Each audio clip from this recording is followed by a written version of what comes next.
ہمیں یہ سمجھ میں آ گیا یار دیکھو قرآن اللہ کی تو ہے نہیں ہے، محمد صاحب نے لکھ رکھی ہے، محمد صاحب کی زبان نہیں ہے یہ، محمد صاحب نے اس کو تیار کرایا اور عباسیوں نے اس کو گرڑ مرڑ کر دیا، کیونکہ محمد صاحب کا دیا ہوا جو قرآن ہے وہ تو بکری کھا گئی تھی آدھے سے زیادہ، وہ حضرت عائشہ نیچے تکیہ رکھ کے سوئی ہوئی تھی، بکری آئی وہ کھا گئی، تو عثمان غنی کے جو تیسرے خلیفہ ہیں ان کے ہاتھ جو قرآن کی کچھ وہ بچی تھی وہ لے کے انہوں نے پھر واقعہ قرآن تیار کرا، یہ تیسرے خلیفہ کا کام ہے عثمان غنی کا۔ میں کہتا ہوں کوفیوں نے اگر کمپائل کیا تو شامیوں نے کیوں قبول کیا؟ شام اور کوفہ کے اندر تو بڑی ٹسن چلتی تھی۔ آپ کو کیا لگتا ہے کہ عباسی خلافت کے بعد بنو امیہ ختم ہو گئے تھے؟ بنو امیہ اندلس چلے گئے تھے، اندلس چلے گئے تھے، تو اندلسین نے کیوں قبول کیا؟ یہ ہو سکتا تھا نا کہ یہ تو عباسیوں کا ہے، ہم کیوں مانے؟ اکیڈیمیکلی عراق اور شام ان دونوں کے درمیان زبردست اختلاف تھا، اس کی ایک مثال یہ ہے کہ آپس میں ان میں کمپٹیشن چلتا تھا، کبھی بھی یہ ممکن نہیں تھا کہ کوفی کوئی چیز گڑھ لے اور ساری دنیا مان لے۔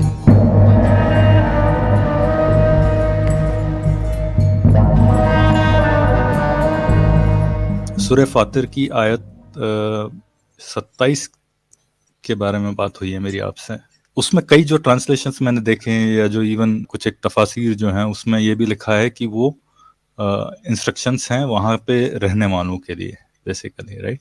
سورہ فاتر کا جو علم ترى ان اللہ، تو اس میں آپ یہ کہہ رہے ہیں کہ کیا آپ نے نہیں دیکھا؟ آپ کو دیکھنے کو یہ اعتراض تھا نا، یہ آپ نے آپ نہیں نے دیکھا، یہ آپ جو ہے یہ قریشیوں کی بات چل رہی ہے۔ اسکرین شیئر کرتا ہوں اگر آپ دکھانا چاہیں تو، یہ آپ نے دیکھیں یہ ماؤنٹین، یہ جو جیسے کوہ نمک کہتے ہیں، ایک یہ بات سنیے، جشک وہ ماؤنٹینز ہیں، مجھے اور آپ کو ہمیں اس سے کوئی اختلاف نہیں ہے، اس آیت میں مسئلہ کیا ہے وہ بتائیے۔ تو میں یہ جاننا چاہ رہا ہوں کہ میرے نزدیک وہ آیت جو ہے یہ جو کوفہ کے آس پاس لکھی گئی ہیں یا وہ کوفہ کے آس پاس یہ باتیں چل رہی ہوں گی، کیونکہ یہ جو جشک ماؤنٹینز جو ہیں، ٹھیک ہے، یہ کوفہ سے قریب 300 کلومیٹر کے آس پاس دور ہیں، ٹھیک ہے۔ اب دوسری چیز میں یہ جاننا چاہ رہا تھا آپ سے تو کہ چونکہ ماؤنٹین قرآن وہاں ہے شریف لہٰذا میں کہتا ہوں کوفہ ہی جانے کی کیا ضرورت ہے؟ انہی ماؤنٹین ہی پہ بیٹھ کے لکھی ہوگی کسی نے۔ نہیں، کوفہ کے آس پاس تین سو کلومیٹر کا بھی کنسیشن کیوں دیا؟ ہاں یعنی نہیں، ان ہو کی سکتا ہے وہ ہو ہاتھ تو سکتا ہے گئی ہے جس نے ویسے۔ لکھی ہو وہ ماؤنٹین پہ بیٹھ کے لکھی ہو پھر، لیکن کوفہ پہ آ کے اس نے نہیں میں کمپائل کہتا ہوں کر دیا، کوفہ یہ کے بھی ذکر کرنے کی پاسبلٹی ہے۔ ضرورت ہی کیا ہے نا، یہ کہ بھائی اس نہیں، ماؤنٹین پہ کھڑے کوفہ ہو کے پہ اس لکھی ہے۔ لیے کیونکہ ہاں کوفہ پہ اس لیے کیونکہ عباسیوں کا وہاں پہ ہاں، گڑھ عباسی تھا۔ یہ بھائی ہیں ان کے جی، یہ ادھر ایلچی تھے، یہ ادھر کیا کرتے تھے پوسٹ مین کا کام عباسیوں میں۔ اچھا اگر ایسا ہوتا تو اب جیسے ہمالیہ کے جو ہے سفید ماؤنٹین ہیں یا اور بھی کچھ اور نئی چیزیں ہیں جو قرآن میں شاید نہ ہو، جو مختلف مناظر قدرت ہیں، تو ہم اس کا اضافہ کر دیتے، عباسی نے کیا ہم بھی کر دیتے، مغلیہ دور میں ہو جاتا عثمانی کچھ ایک آیت، بھائی ہم کیوں پیچھے رہیں، ہم بھی 2-4 آیتیں ڈال دیں قرآن میں۔ یہ سارا کریڈٹ عباسیوں کو کہیں کو دے رہے ہیں آپ؟ نہیں، پر یہ اس کے لیے یہ جاننا ضروری ہے کہ کیا مکمل قرآن کا کوئی بھی نسخہ جو ہے وہ 7th سینچری کے 8th سینچری کے پہلے ملتا ہے یا نہیں۔ ہم تو قرآن کے نسخے کے اوپر اعتبار کرتے ہی نہیں نا، اعتبار کرتے ہیں، اعتماد نہیں کرتے ہیں، یعنی اس پر ریلائی نہیں کرتے کہ قرآن کے محفوظ ہونے کے لیے اس کا مکمل نسخہ ہمارے پاس آج ہونا ضروری ہے، اس پر اعتماد نہیں ہے، کیونکہ وہ ہمارے لیے سیکنڈری سورس ہے۔ پرائمری سورس تو ہمارا تواتر طبقہ ہے، اسی پر بات ہوئی ابھی اسکیپٹک ایگنوسٹک سے۔ پر وہ تو ہائیلی پرون ٹو ایرر ہے ایکچولی۔ کر دیجیے ثابت، یعنی یہ کیسے ہوا کہ ہائیلی پرون ٹو ایرر، یعنی تواتر طبقہ جو ہے وہ ہائیلی پرون ٹو ایرر ہے؟ ہاں بالکل، کیسے بھائی؟ کیونکہ اس میں آپ کو یہ نہیں معلوم چلے گا، ہو سکتا ہے کہ وہ تواتر ہی آ رہا ہو، پر آپ کو یہ کیسے معلوم چلے گا کہ وہ اٹ ڈیٹس بیک ٹو 632 یا پھر اس میں اختلاف ہو جاتا ہے، وہ اختلاف نہیں ہے، اسی کو ہم کیسے ہو کنسسٹنسی جاتا ہے؟ بولتے وہ ہیں۔ تو کیوں نہ وہ تو ہوتا؟ ہو سکتا ہے ایک یعنی شخص سے آیا ہے۔ اگر یہ ہوتا نا کہ بھائی کچھ صحابہ نے مثلا کچھ صحابہ مصر چلے گئے، کچھ کوفہ آپ کا جو لولی شہر ہے وہاں چلے گئے، کچھ جو ہے وہاں چلے گئے شام میں، ہر ایک صحابی نے اپنے اعتبار سے آیت ایک بتا دی، جو بھی اس نے سنی نہیں سنی، اور اس کے بعد وہاں کے لوگوں نے اس کو نقل کر لیا اور آگے پہنچا دیا، تو پھر تو آج الگ الگ ورژن ہونے تھے نا۔ نہیں، یہ بھی تو ہو سکتا ہے نا کہ یہ جب کمپائل ہوئی اور تب کوفہ میں ہی کمپائل ہوئی اور کوفہ سے ہی تو ڈسٹریبیوٹ میں ہوئی۔ کہتا ہوں کوفیوں نے اگر کمپائل کیا تو شامیوں نے کیوں قبول کیا؟ شام اور کوفہ کے اندر تو بڑی ٹسن چلتی تھی۔ نہیں، وہ تو سارے ایک کے انڈر تھے نا، وہ تو کس نے؟ اچھا ایک منٹ، آپ کو کیا لگتا ہے کہ عباسی خلافت کے بعد بنو امیہ ختم ہو گئے تھے؟ بنو امیہ اندلس چلے گئے تھے، اندلس چلے گئے تھے، تو اندلسین نے کیوں قبول کیا؟ یہ کہہ کر کے یہ ہو سکتا تھا نا کہ یہ تو عباسیوں کا ہے، ہم کیوں مانے؟ نہیں، فاطمیوں نے کیوں کیا؟ مصر صحیح کے بات اندر ہے، فاطمیوں نے۔